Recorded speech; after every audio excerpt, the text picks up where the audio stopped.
Pablo allí estaba enfermo de malaria en ese tiempo. Ahora, usted debe pensar que una vez que Pablo estaba en tierra de Perge, todavía no ha llegado a Antioquía de Pisidia. De Perge a Antioquía de Pisidia se separan aproximadamente 200 kilómetros, de 150 a 200 kilómetros, por tierra, subiendo.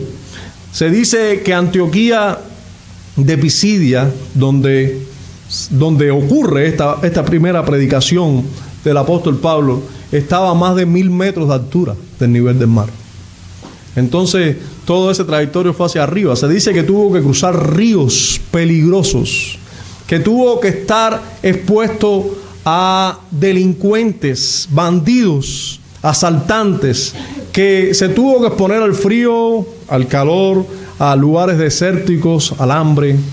Bien, hermano, que un poco allí se cumplen lo que él mismo, el mismo apóstol, dijo que él había pasado muchas veces. Le digo lo que el apóstol Pablo le dijo a los Corintios, en 2 Corintios 11:26. En caminos muchas veces, en peligros de ríos, peligros de ladrones, peligros de los de mi nación, peligros de los gentiles, peligros en la ciudad, peligros en el desierto, peligros en el mar, peligros entre falsos hermanos. En muchos peligros tuvo que vivir el apóstol. Antes de llegar allí y predicar, pasó también por muchos peligros. Y hablando de falsos hermanos, indudablemente no se trata de Juan Marcos, pero nos viene a la mente Juan Marcos. Miren, hermanos, antes de llegar a Marcos, decirles lo que dice un comentarista para ya adentrarnos en Marcos. Dice un comentarista de la distancia entre Perge y Pisidia y Antioquía de Pisidia. Dice: el camino de Perge a Antioquía de Pisidia, aproximadamente a 150 kilómetros de distancia, era difícil y peligroso. Se abría paso a través de las escarpadas montañas de Tauro, pegado a precipicios que ascendían a alturas vertiginosas. Los viajeros también debían cruzar los turbulentos ríos Axu y Erimedonte. Los montes Tauro eran famosos por las bandas de ladrones que los infestaban. Los bandidos que habían plagado las épocas de Alejandro Magno y César Augusto seguían asolando en tiempos de Pablo. Por todos esos peligros tuvo que pasar el apóstol en ese tiempo. Ahora, le decía, Juan Marcos, uno de las vicisitudes que tuvo que sufrir Pablo en ese tiempo es que uno de sus colaboradores, uno de los hombres que iba con ellos, cuando llegaron a Perge, abandonó la misión y regresó. Y nosotros sabemos, por lo que leemos un poco las Escrituras, que después que eso a Pablo le molestó mucho. O sea, Pablo no hay problema, arriba, el Señor te bendiga y ya. No, eso a Pablo le molestó. Bernabé supo después, con un poco que perdonar más fácil o aceptar que era un poco de inmadurez en aquel tiempo, pero a Pablo le molestó. De hecho, nosotros sabemos que después eso provocó un disturbio entre una controversia y una disputa entre Pablo y Bernabé, producto de si después llevaban o no a Juan Marcos con ellos. Pero lo que sí es cierto es que una de las cosas sufridas por Pablo, por el predicador de este sermón en este proceso, fue el abandono de uno de sus colaboradores, de Juan Marcos, que regresó a Jerusalén. Ahora, el otro contexto que debemos tener en cuenta es el contexto social de la ciudad de Antioquía de Pisidia. Dice la Escritura, seguimos leyendo el versículo 14. Verso 14 dice: ellos pasando de Perge llegaron a Antioquía de Pisidia y entraron en la sinagoga un día de reposo y se sentaron. Ahora, probablemente en esta ciudad hubieran judíos prosélitos, judíos y prosélitos judíos que habían estado en Jerusalén muchas veces. Probablemente incluso aquí en esta sinagoga se reunían hombres que habían estado en Jerusalén en tiempo de Jesús. Pero no solamente en tiempo de Jesús, sino en tiempos de la última predicación de Pedro en Pentecostés. O sea, que aquí en esta sinagoga, por lo menos lo que se cree, lo que cree la mayoría por la cercanía a Jerusalén, por las costumbres judías de la época, es que los judíos se trasladaban en tiempos, en fechas señaladas, a la ciudad de Jerusalén para esas fiestas. Y que muy probablemente ahí habían hombres que habían acudido y que habían respondido positivamente al mensaje del evangelio predicado por Pedro, solo que no lo habían escuchado más y estaban aún en la sinagoga. Al menos eso se piensa. Pero en ese contexto de una sinagoga donde también todo parece indicar había muchos gentiles, o que era una sinagoga que gozaba del favor de los gentiles, o de judíos que admitían que gentiles vinieran y escucharan el mensaje del evangelio. En esas, y se piensa y se cree, y esto con más peso, porque se habla mucho de los prosélitos y de los que temen a Dios.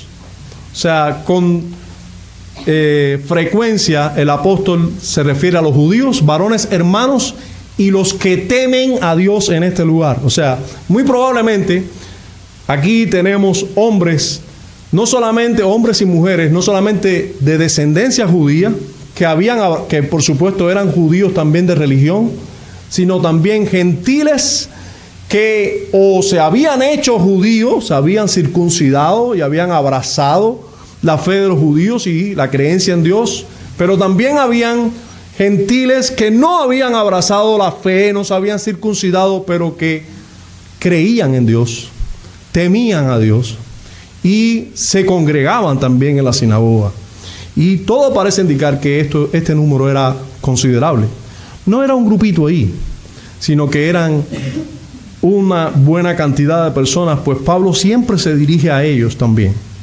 Ahora, aquí llega Pablo y aquí se sienta Pablo y Bernabé, se sientan en aquel lugar y vamos a ver luego lo que sucede.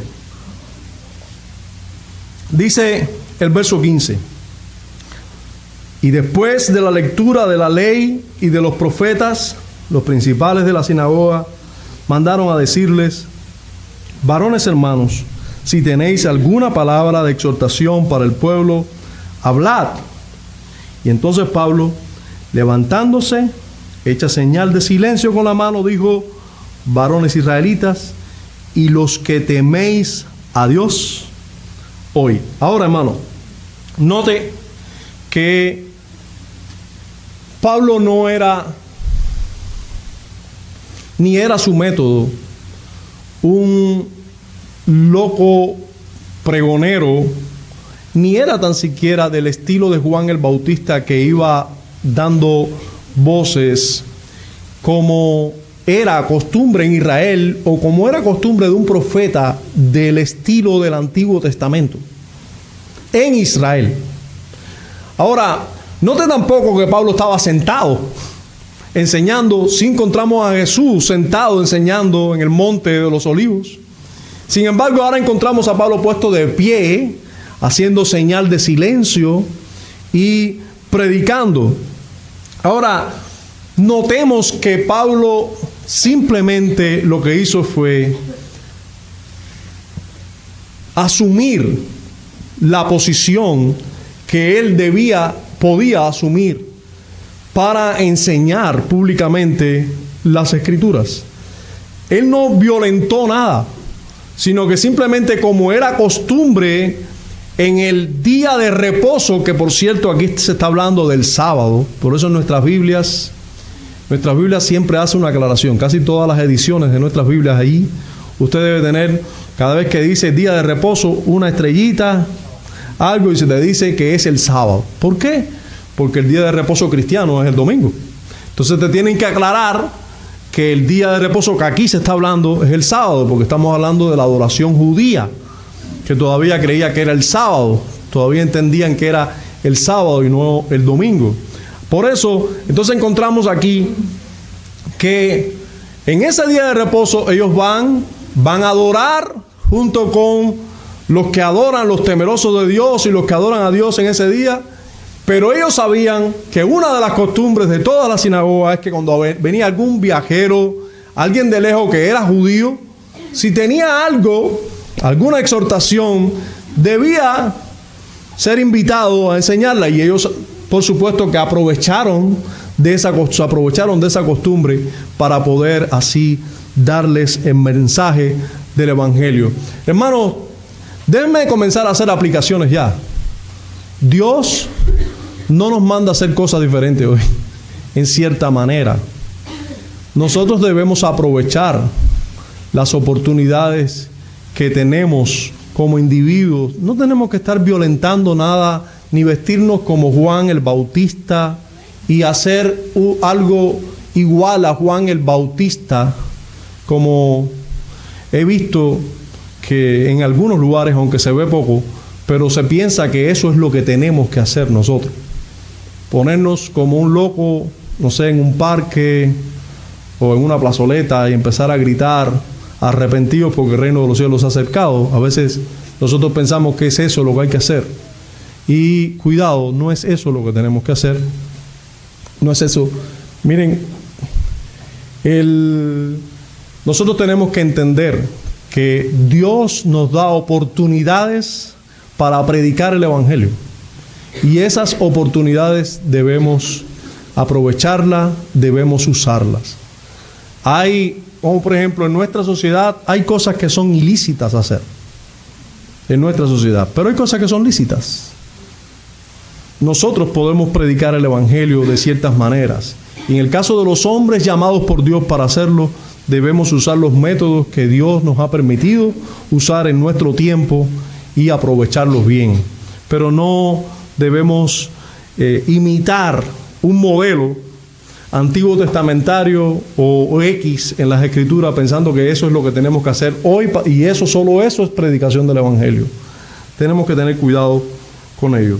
Bien, habiendo visto el contexto, vamos a ver entonces ya la introducción de este mensaje o esta predicación. Fíjense, desde el verso 16 hasta el verso 22 vamos a encontrar que Pablo hace todo una introducción. Comenzando por allí, por el verso 16, que él les llama la atención y les dice, oíd, y les llama la atención tanto a los varones israelitas como a los que temen a Dios. Recuerden que se está refiriendo así, con ese término, a los gentiles que no eran judíos, no se habían circuncidado, no habían abrazado enteramente la religión. Se les llamaba así, temerosos de Dios. Y luego le dice, el Dios de este pueblo de Israel escogió a nuestros padres y enalteció al pueblo, siendo ellos extranjeros en tierra de Egipto, y con brazo levantado los sacó de ella, y por un tiempo como de 40 años los soportó en el desierto. Déjenme decir que lo primero que hace aquí Pablo es hacer toda una introducción histórica y se ubica en contexto con los israelitas presentes. Pero yo voy a ir muy rápido en esta porción, como quiera que es introductoria y que son temas del Antiguo Testamento que ya nosotros conocemos. Hay muchísimos datos que pudiéramos detenernos en ellos, pero no va a ser nuestro objetivo hoy.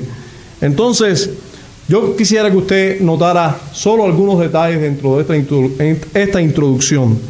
Primero, que Pablo lo usa como un gancho necesario para conectar lo que él está diciendo con la persona que él les quiere hablar, que es de Jesucristo.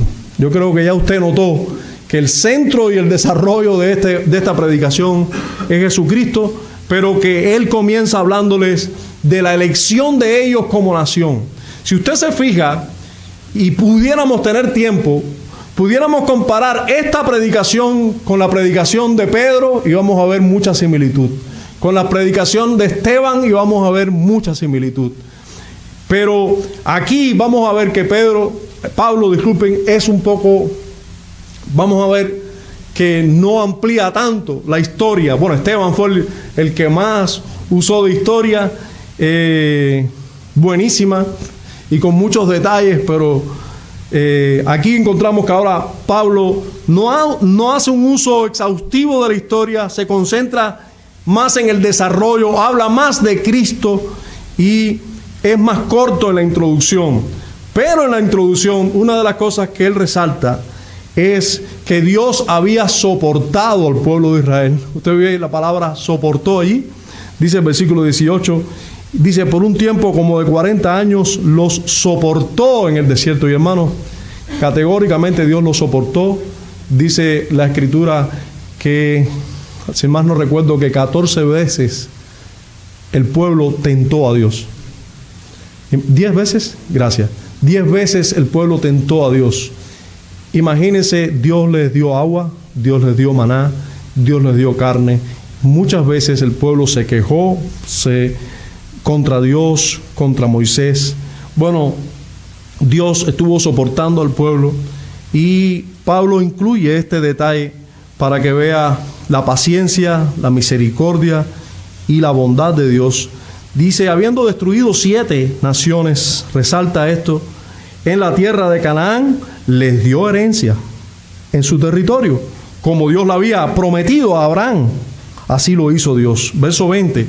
Después, como por 450 años les dio jueces. O sea, es un don de Dios, fíjense, los jueces, hasta el profeta Samuel. Luego pidieron rey. Fíjense la ingratitud del pueblo y la misericordia de Dios en la introducción de Pablo. Les dio jueces, luego le pidieron rey y Dios le dio a Saúl, hijo de Cis. Fíjense lo que Dios le dio, pero por 40 años. Quitado dice, les levantó por rey a David, de quien dio también testimonio diciendo, he aquí, llamo a David, hijo de Isaí, varón conforme a mi corazón, quien hará todo lo que yo quiero. Y ahora nos comienza a hablar, o comienza el desarrollo en el versículo 23. En el desarrollo, indudablemente, nos va a hablar de Cristo. Y primero nos presenta a Cristo. Verso 23, de la descendencia de y conforme a la promesa, Dios levantó a Jesús por Salvador a Israel. Hermanos, Jesús es el Salvador a Israel. Una vez más, Pablo resalta que Jesús es el Salvador a Israel. Todo lo que él va a decir ahora es explicando por qué Jesús es el Salvador a Israel. Pero comienza diciendo que de David, de esa descendencia, Dios les levantó a Jesús por Salvador a Israel. Fíjense cómo luego sigue. Antes de su venida es anunciado Jesús. Jesucristo es anunciado por Juan el Bautista. Jesucristo es matado. Jesucristo es resucitado. Ese es el desarrollo de Pablo en esta historia. Jesucristo, él se los anuncia. Luego dice, Jesucristo fue anunciado por Juan. Él fue matado por los gobernadores. Él fue verdaderamente matado porque fue sepultado, pero él ha resucitado. Ese es el Salvador. Y esto lo desarrolla de esta manera. Dice, predicó Juan el bautismo de arrepentimiento. Pablo les está hablando como si una historia que yo espero que ustedes noten, como si ellos la conocieran. Ustedes conocieron a Juan, ustedes conocieron el bautismo de arrepentimiento que predicó Juan. Pero déjenme decirle a ustedes que antes de que Juan muriera, él dijo, ¿y quién pensáis que soy yo? Verso 25, no soy yo él, mas he aquí viene tras mí uno de quien no soy digno de desatar el calzado de los pies. Y yo creo que con eso era suficiente para que estos hombres reaccionaran. Por eso les dice: varones hermanos, hijos del linaje de Abraham, y los que entre vosotros teméis a Dios, a vosotros es enviada la palabra de esta salvación. Es para ustedes esta palabra de salvación. Verso 27, porque los habitantes de Jerusalén y sus gobernantes, no conociendo a Jesús, ni las palabras de los profetas que se leen todos los días de reposo, las cumplieron. Las cumplieron. Ellos, no conociendo las palabras, lo que hicieron fue cumplirlas al condenarle. Y sin hallar en él causa digna de muerte, pidieron a Pilato que se les matase, que se le matase. Y habiendo cumplido todas las cosas que de él estaban escritas, quitándolo del madero, lo pusieron en el sepulcro. Él fue muerto. Esto es algo que ellos necesitaban entender. Eso es algo que necesitaban creer. Sí, Jesús fue muerto. Ellos le mataron, él fue sepultado, Jesús fue verdaderamente muerto. Él murió verdaderamente. Así como dicen los profetas. Así, él llevó en sí la carga de muchos, el pecado de muchos. Él llevó sobre sí el pecado de todos nosotros. Él murió, verdaderamente murió, pero también él resucitó. Versículo 30 en adelante dice: mas Dios le levantó de los muertos, y él se apareció durante muchos días a los que habían subido juntamente con él de Galilea a Jerusalén, los cuales ahora son sus testigos ante el pueblo. Y nosotros, que también somos de esos testigos, también os anunciamos el evangelio de aquella promesa hecha a nuestros padres. Hermanos, Jesucristo resucitó y Jesucristo es el cumplimiento de la promesa hecha a nuestros padres. Eso es el evangelio. Ese es el evangelio predicado por Pablo. Es el evangelio resumido en la predicación de Pablo. Jesucristo es el cumplimiento de la promesa de salvación.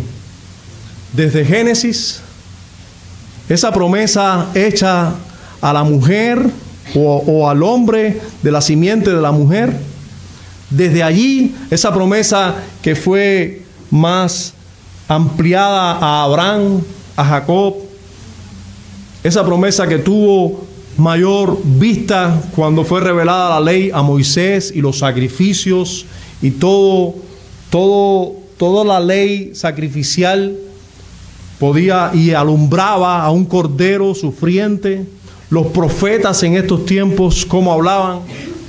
Esa promesa de salvación, de una simiente que iba a vencer al diablo, esa promesa se cumplía en Cristo. Él es el cumplimiento de esa promesa. Él es la buena noticia. Él es el evangelio. Eso es lo que se menciona aquí. Fíjate, verso 32. Y nosotros también os anunciamos el evangelio. Nosotros también os anunciamos la buena noticia de aquella promesa hecha a nuestros padres. La buena noticia es Él, es Jesucristo, el cual, verso 33, la cual Dios ha cumplido a los hijos de ellos, a nosotros, resucitando a Jesús. Como está escrito también en el Salmo 2, mi hijo eres tú, yo te he engendrado hoy. Y en cuanto a que se levantó de los muertos para nunca más volver a corrupción, lo digo así: os daré las misericordias fieles o firmes de David. Y dice todavía más claro, por eso dice también en otro salmo: no permitirás que tu santo vea corrupción. Y como lo escribió David, no permitirás que tu santo vea corrupción. Y algunos piensan que eso se trataba de David. Aclara, porque a la verdad David, habiendo servido a su propia generación según la voluntad de Dios, durmió y fue reunido con sus padres. O sea, fue reunido con sus padres en la tierra. O sea, vio corrupción. Mas aquel de quien estaba hablando David, por supuesto, a quien Dios levantó, no vio corrupción. Y entonces, hermano, aquí está el llamado de Pablo a sus oyentes. Sabed pues esto, varones hermanos, que por medio de él, de Cristo, se os anuncia perdón de pecados. Y que de todo aquello de que por la ley de Moisés no pudisteis ser justificados, en él es justificado todo aquel que cree. Hermanos, este es el cuerpo, o es la conclusión del cuerpo del mensaje de Pablo. Pablo les hace todo el análisis anterior, les habla de la presentación de Cristo por Juan el Bautista, les habla de la muerte de Cristo, les habla de la resurrección de Cristo, y les dice: Cristo es la promesa que nosotros estamos esperando, y les hace el llamado. Sabed pues, varones hermanos, que por medio de él se os anuncia perdón de pecados. No hay perdón de pecados si no es en Cristo. No hay perdón de pecados si no es en Cristo. Y todo aquello por lo cual tú no puedes ser justificado por medio de la ley de Moisés.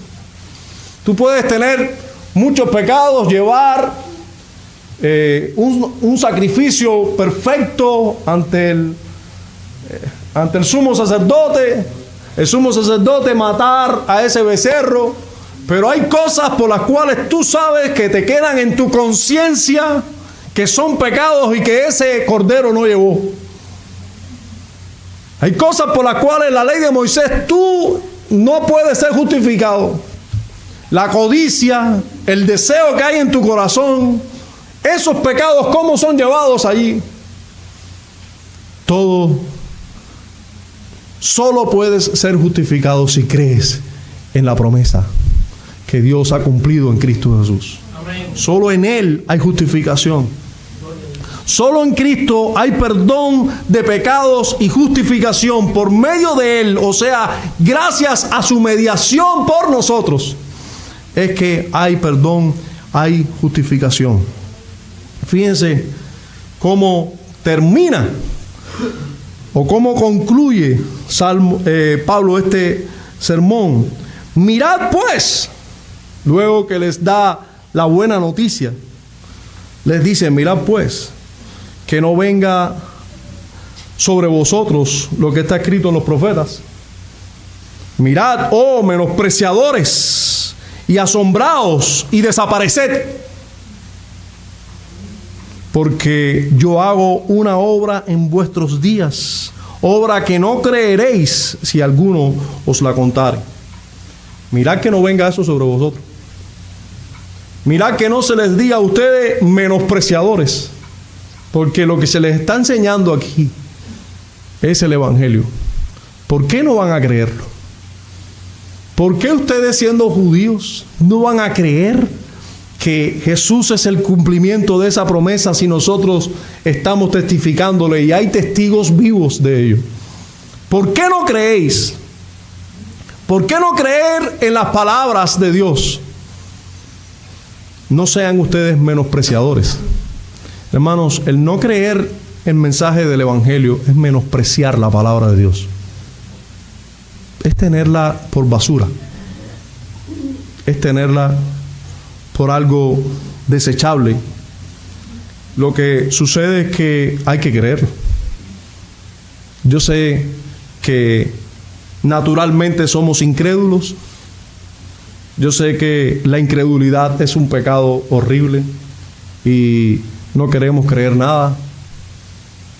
¿O preferimos creer cualquier invento que justifique nuestros pecados que aquellos que tengan que ver con Dios? Porque estamos dispuestos a creer la mentira de la evolución con tremenda facilidad, cuando eso nos quita a Dios de la fórmula y nos hace a nosotros alguien libre. No sé hasta qué punto libre, pero con disposiciones, no tenemos que darle cuenta a nadie. Pero Pablo dice, si ustedes desprecian el mensaje del Evangelio, ustedes son menospreciadores de el mensaje de Dios. Hermanos, la obra hecha por Jesucristo es una obra de Dios. Es lo que Dios hizo en él. Fíjense, y por último, podemos encontrar en los últimos versos de nuestro estudio, los versos 42 y 43, los resultados de esa predicación. Dicen los versos 42 y 43, cuando salieron ellos de la sinagoga de los judíos, los gentiles les rogaron que el siguiente día de reposo les hablasen de estas cosas. Bien, no quiero hacer muchas alusiones a esto, pero una es, por un lado, es importante que los gentiles hayan quedado maravillados con el mensaje, pero al parecer no habían creído totalmente. Y en cierta manera podemos entenderlo, pero en cierta manera, ¿por qué no creyeron? ¿Y por qué esperar a la otra semana para que nos hables? Bueno, pero el verso 43 habla un poco más de verdaderos resultados. Dice el verso 43, y despedí de la congregación muchos de los judíos y de los prosélitos piadosos, o sea, eran gentiles que se habían hecho judíos. Dice, siguieron a Pablo y a Bernabé. O sea, no dijeron, ven la semana que viene, no, lo siguieron. Estos no dijeron, ven la semana que viene y enséñanos otra vez. No, estos lo siguieron. ¿A dónde ustedes van? No, nosotros vamos con ustedes. Nosotros vamos a donde ustedes vayan. Siguieron a Pablo y a Bernabé. Dice, y quienes hablándoles les persuadían, y eso implica, el uso de este verbo implica que esto era lo que hacían casi a diario. Les enseñaban a diario, les enseñaban diariamente o constantemente que perseverasen en la gracia de Dios. Hermano, esto no es otra cosa que lo que nosotros estamos haciendo hoy aquí, y lo que debemos hacer diariamente con nuestra familia, y lo que debemos hacer diariamente nosotros con nosotros mismos, predicarnos el Evangelio nosotros diariamente, perseverar en la gracia, perseverar en el hecho de que Dios ha tenido misericordia de nosotros, perseverar constantemente predicándonos por muchos mensajes que se levanten, nosotros perseverar predicándonos el Evangelio. En Cristo Jesús hubo perdón para mis pecados. En Cristo Jesús yo alcancé misericordia. En Cristo Jesús he sido justificado. He sido declarado justo. Su justicia se ha puesto a mi nombre. Mis pecados han sido borrados. Yo necesito exponerme y perseverar en esa gracia. Hermanos, es en esa gracia que hay que vivir día tras día. Es en esa gracia que hay que vivir día tras día. Una vez que nos convertimos, que creímos en el Evangelio, nos queda algo por escuchar: perseverar en la gracia. Perseverar en la gracia. Hermanos, no importa lo lejos que se viaje de Jerusalén. Estamos en Antioquía de Pisidia.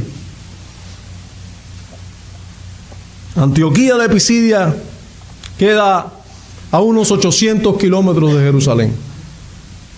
No importa lo lejos que se viaje de allí. No importa cuán al norte, al sur o al este se vaya. No importa cuán distante sea la cultura a la que lleguemos, el Evangelio será relevante para todos, en todo lugar y en todos los tiempos. Porque no hay otro nombre bajo el cielo dado a los hombres en el cual podamos ser salvos. No hay. No hay. Pablo tuvo que recorrer kilómetros y kilómetros en peligro de ríos, en peligro de delincuentes, en peligros de frío, calor, hambre. Pero donde él iba a llegar, donde quiera, él sabía que el Evangelio iba a ser relevante. Él sabía que el Evangelio iba a ser necesario. Muchos son los discursos en estos días que atraen a las masas. Muchos son. De distinta índole. Muchos son los temas que hoy los hombres defienden y alzan su voz para ganar cada vez más adeptos o para ser más populares, no sé. Temas políticos, temas sociales, temas de derechos humanos. Las mujeres tienen muchos derechos hoy. Le quitan los derechos a los niños, pero bueno, ellas resaltan sus derechos.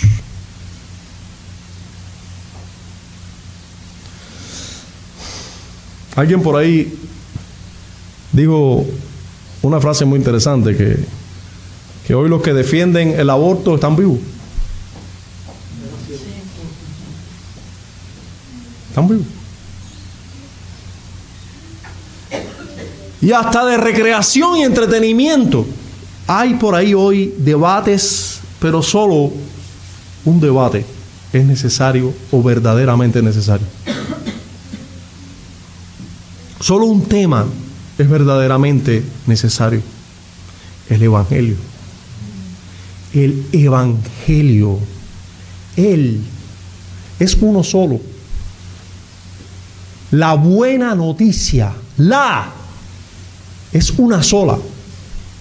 No hay mejor noticia en el mundo. No hay mensaje más necesario en el mundo. No lo hay. Más importante, que hay perdón en Jesucristo. Eso es lo que dijo Pablo. Varones, hermanos, que por medio de Él se os anuncia perdón de pecados. Perdón de pecados por medio de Cristo. Perdón de pecados. Qué hermoso mensaje que debo escuchar siempre. Debo escuchar siempre. Cuán necesario y obligatorio para mis oídos. Cuán necesario y medicinal para mi alma y todo mi ser. El Evangelio.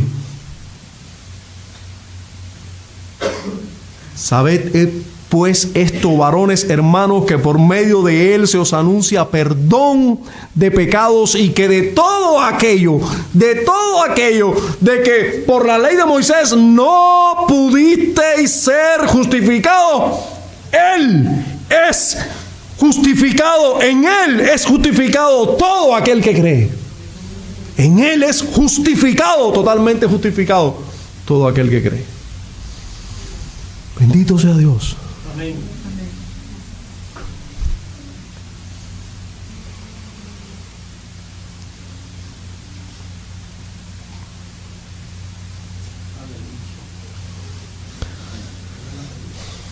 Padre,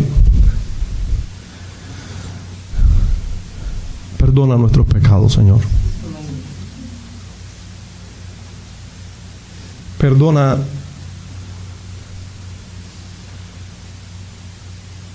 nuestro olvido del Evangelio.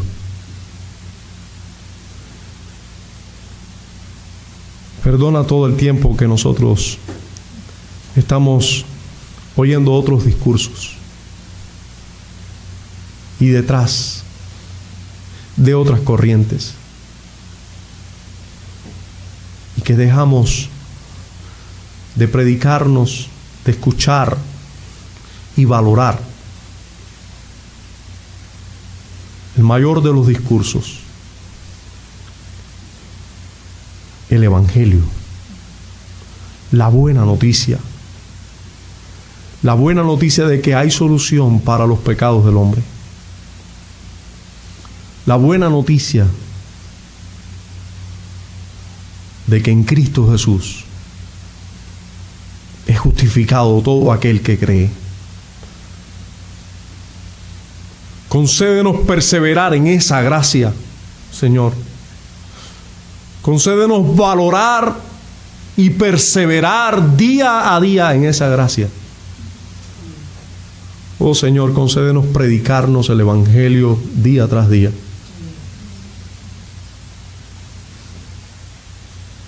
Concédele a los que aquí están, Señor, escuchando una vez más el Evangelio, que no se cumpla en ellos la profecía de que ellos sean menospreciadores. Oh, concédeles volverle, que sus almas se vuelvan a ti, que no desprecien un mensaje con un contenido tan importante. En Cristo, en Jesús, hay perdón de pecados. Todos los pecados, por negros que sean, por oscuros que sean, por terribles que sean, hay perdón en Cristo para ellos. Hoy hay oportunidad, Señor. Concédeles arrepentimiento. Vuélveles a ti, para gloria de tu nombre. En Cristo Jesús oramos y damos gracias. Amén.